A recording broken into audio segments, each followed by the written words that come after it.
And so what it basically is going to be talking about is relationships and the timing of relationships and the purpose that it serves.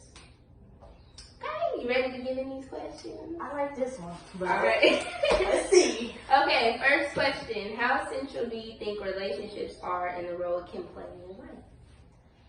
Oh, relationships can play a big role in your life. You saying like... it could be either positive, negative. Okay, I'm going to do both. So I feel like it can play a big part because it can play into your happiness and in your future, like with kids and your family and stuff. Like if that's the right person and you can feel some type of like connection and love, you know, you can feel that love from another person. I say a negative is if the person is the wrong person, you'll be distracted trying to please them so much that you get out of tune with pleasing yourself. Mm-hmm. Which I think can wait, especially if you're in school, you got a business, you work, you got a kid or something, you know. Mm-hmm. So it could be a distraction. Yeah, I think it's essential when it comes to learning lessons. Of course, maybe the first few people you date, you're not going to stay with them forever. So it's a valuable lesson that you learn, that you're going to have to learn. So then when you have your husband, everything that he taught you or you learned, you can give to him. And he gives you, yeah. Exactly. And I want to say for the negative side, it can teach you about self-love. Because I feel like, especially in your... Actually. It's a good and bad thing. Because I feel like in your very first relationship, you know, like high school relationships, or if you go early, like middle school, I wasn't doing that. Right. Like, your first person you dated, I feel like majority of the time it teaches you self-love, because with your first, you're more so like, I really like him, I'm going to please him, I want him to like me, but you don't really know yourself enough, and I feel like if you did know yourself, you wouldn't even come into the relationship, let me please him. Yeah. You know? Yeah. Yeah, I get what you're saying. They might not understand, so break it down what you mean by let me please him. Because, you know, in a relationship, people, you want to please your partner and you want them to please you, but I know you're saying it in a different way, but you know. Yeah, so when I mean by pleasing, I mean like doing things that you're really not comfortable with to please him. And he knows you're not comfortable. And he knows you're not comfortable, but you're going to do it anyway, so he doesn't stop you from doing it. You know what I mean? And also just going out of your way, not putting yourself first, and putting him first before your priorities and everything. Because when you do that, he knows, oh, she don't care about nothing. She don't care nothing about herself. She only worried about me. So, and that's when they start ice skating. That's when they start seeing how far they can go, seeing what they can say, because you get so used to pleasing them that you let them say whatever to you. You let them do whatever, and then they get a pass.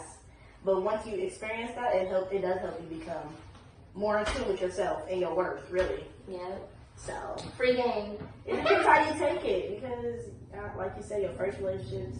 Look, I've only been in 2. She only been in 1. Okay. And we learned a lot in those 1 or 2. Yeah, I learned a lot in my first. I learned from both. Like the first one, you learn how to I learned how to love myself and how to take care of, and how not to let stuff slide. And the next one, you know what I'm saying, how to. And the second one, I learned how to be more affectionate in certain areas. So you learn. You get see that's a good thing about relationships. You learn. They're learning experiences. That's Even though during the time you might be like, why am I going through this? God. Yeah. But then afterwards, it's like a learning experience, and you know now that you would never do that again. Ever. Period. It's done for that. Okay, next question. What have you learned in past relationships that you take with you moving forward, either in life or with your other relationships, or just dating lifestyle? I take like being friends first, really, like getting to know the person all the way before going that step further. That's why I say now dating is essential to be getting a relationship. Like before, you know how people like the talking stage, don't talk for too long or whatever. But that's a part of dating. You want to go. You want to get to know someone before you jump in. The true colors, because after a while you see true colors. Because everything's sweet in the beginning, of course. Because it's like literally, y'all both like each other. Y'all both fighting. Y'all don't really know each other. That's also why I think dates are good too, because dates you get to see how conversation is. You know what I'm saying? Like you go to like a dinner or you go on like a real date, you get to see how things go, like hanging out with them. Like I've been on dates and I just be like, Never again. You're on TV no more I'm not ever. doing that. What was the question? So what kind of conversations are you expecting when you're like on a date? On a date, I just want to get to know the person, so I'm gonna ask questions and stuff. I just expect conversation to not die down because we're getting to know each other. Why are we dry? Or for me to hold the conversation. Yeah, I don't want to hold the conversation. I want it to be mutual. Like, why is it dry? Why are you dry? If you're dry, You're not. don't plan on seeing me again. Yeah. Cause like I'm telling you, once you start going on dates, like people don't do dates and dating nowadays like how they used to back in the day. Which is, Yeah, and I don't know what's up with that. Like, Yeah. is it because it's not normalized anymore. It's normalized talking and then dating instead of going what on. kind of dates do you think are normalized? Or like, if people are trying to get to know each other, what do you think is normalized now? Come on now, pulling up and smoking. That's That is normalized, but I feel But like would you consider? I don't know. I think that's not